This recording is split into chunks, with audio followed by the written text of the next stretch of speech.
Hello, this is Mr. Stansbury. I'm going to take you through the 12G notes on series. This is the last one in chapter 12.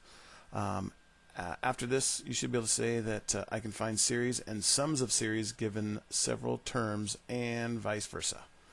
All right, so first thing, let's talk about what a series is. A series is simply the sum of all the terms in a sequence. So if you wanted to find the series of 1 through 10, all the integers between 1 and 10, you would just simply go 1 plus 2 plus 3 plus 4 plus 5 all the way up to 10. Okay, that would be a series. Okay, there is a couple different types of series, as we've learned here. There's an arithmetic series, and there's also a geometric series. Right? So if you happen to be trying to find the sum of an arithmetic series, you're going to use one of these two different formulas here, okay? Because there's two separate formulas. So one way to figure this out, the sum, is to use this formula. Another one is this formula. Let me show you the difference between these two. So the S of n stands for the sum of a series. N is the number of terms. U sub 1 is the first term. U sub n is the last term. Okay, and again, everything about this formula over here is pretty similar to this one here. It uses the same thing. It uses the S of n, the n, the U sub 1, and then over here, the only difference really here is if you know the last term, you want to use this formula over here. If you know the difference between the terms, but you don't know the last term, then you want to use this formula here. Okay? Okay. So, with that, let's take a look at example 15 from page 413. Okay, find the sum of 4 plus 7 plus 10 plus 13 all the way up to 50 different terms. Okay, now we have these two formulas to choose from. Okay, I gotcha. We have these two formulas to choose from. So, let's figure out which one we want. 4 plus 7 plus 10 plus 13 up to 50 terms. This tells us how many terms we're going to do. So we don't actually know what the last term is. In this formula over here, we have to know what the last term is, so we don't want to use this one. That's not going to help. So we're going to want to use this one. So let's try this out. The sum of the series, n meaning the number of terms, which is 50, all over 2, all times twice U sub 1, which, and again the 1 means the first term, so there's the first term, so 2 times 4, plus n, the number of terms, is 50, right, and then minus 1, all times d, which is the difference. So they don't give us the difference specifically, but we can figure out what that is. So 4 plus 3 gives us 7. 7 plus 3 gives us 10. 10 plus 3 gives us 13. So the difference then is going to be 3. Okay, and now all we want to do here is simplify. 50 divided by 2 is 25. Let's see, order operations, we should do this 50 minus 1 first. So we have 2 times 4 plus 49 times 3.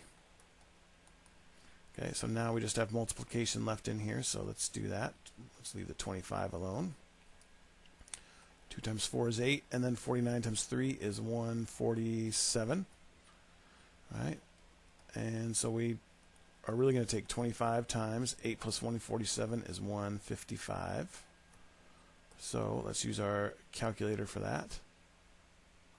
So we do 25 times 155. Not 15, but 155. There we go. And we get 3875. So the sum of all these numbers here up to 50 different terms is 3,875. Much better than actually adding it all up, I would say. All right. Isn't that fantastic? Wow, that is fantastic. All right. So let's do this. Let's take a look at another example. That is not it. It's this one. There we go. Example 16 from page 413 says find the sum of negative 6 plus 1 plus 8 plus 15 all the way up to 141. So again, if you'll remember, we have two different formulas that we can possibly use for this, because this is a geometric series. Excuse me, not a geometric, but arithmetic series, right? So this one here, we do know the difference, but we don't know the number of terms, okay? So it's probably going to be easier to use this formula here, okay?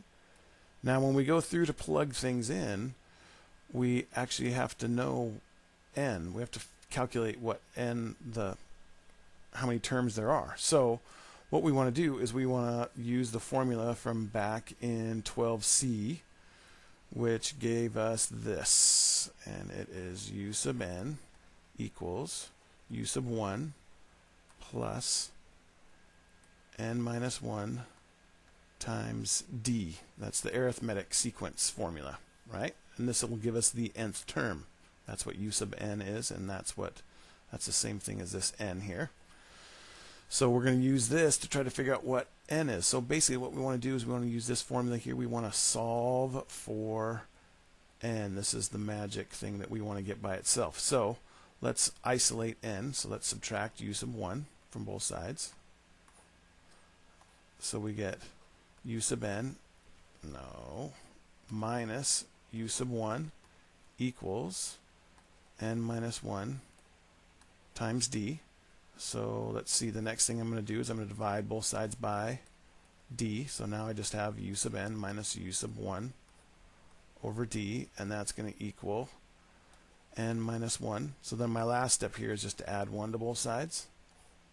So I end up with u sub n minus u sub 1 all over d will give us our nth term. Okay, so this is a important formula to have. Again, you can always derive it from this one, but if you can, it'd be best to write this down somewhere where you can remember to look back and find that nth term. Okay, so let's use this up here to find out what the nth term will be. All right, we need a different color. Let's try green. So the information here, so let's just copy this down. U sub n minus u sub 1 all over d equals n. All right, so our u sub n is our last term here, which is 141. So we go 141 minus our first term, which is negative 6, all over the difference. So negative 6 plus 7 gives us 1. 1 plus 7 gives us 8. So we're adding 7 each time. That's going to give us what n is. Okay, so 141 plus 6, because the two negatives make a positive. 147 divided by 7 gives us n. So let's see. 147 divided by 7 gives us 21. So that means that this here is the 21st term. Oops. All right. So again, we could just plug it into this now that we know the difference and we know the term number and the last term. So you can really use either one. This one just looks like a little bit nicer formula. Since they give us both, we might as well use the nicer one. Okay, so let's try that out. All right, I'm going to go back to blue here.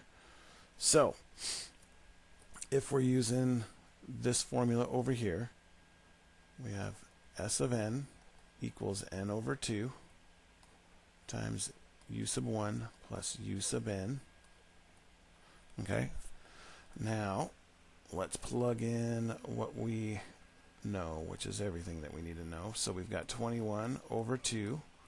U sub 1 is the first term, so that's negative 6, plus our last term, which we know is 141. Right, so S of n equals, let's see, 21 divided by 2 is 10 and a half. 141 minus 6 is going to be 135. So then all we need to do is just multiply 10.5 times 135 times 10.5 gives us 1,417.5. Okay, which is odd because we're getting a decimal number. So we're going to have to pause this for a second so I can figure out. Okay, figured out what I did wrong. Let's see. Look, this little +1 was left off. +1.